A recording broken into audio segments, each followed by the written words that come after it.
शिवसेना ठाकरे गटाचे खासदार संजय राऊत यांनी पत्रकार परिषदेत बोलताना विविध विषयांवर भाष्य केलंय। मुख्यमंत्री देवेंद्र फडणवीस यांच्या सुरू असलेल्या जाहिरातींवर देखील त्यांनी टीका केली आहे। अशा जाहिराती गुंड प्रवृत्तीचे लोक देतात, तसेच अज्ञात व्यक्तीने या जाहिरातींसाठी 50 कोटी दिल्याचा आरोप संजय राऊत यांनी केलाय। तसेच इंडिया आघाडीचे जे खासदार आहेत ते एकत्र जमतील आणि येणाऱ्या राष्ट्रपतींची निवड कशी केली जाईल यावर चर्चा केली जाईल। क्रॉस वोटिंगची देखील शक्यता आहे, कारण भाजप प्रलोभने दाखवत मतदान करते।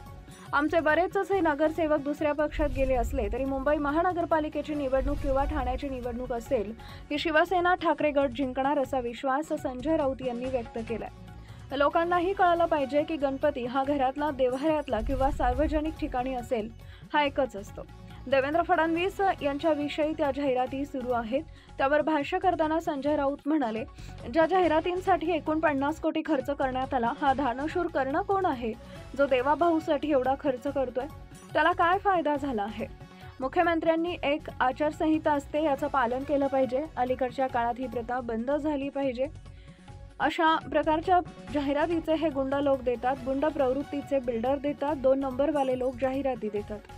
अजित पवारांच्या मुद्द्यावर बोलताना संजय राऊत म्हणाले, सरकारी कामात हस्तक्षेप केला तर अजित पवारांच्या कार्यकर्त्यांवर गुन्हा दाखल करण्यात आला। ज्यांनी सरकारमधून हस्तक्षेप केला ते उपमुख्यमंत्री आहेत। यापूर्वी अनेकांना मंत्रीपद गमवावं लागलंय।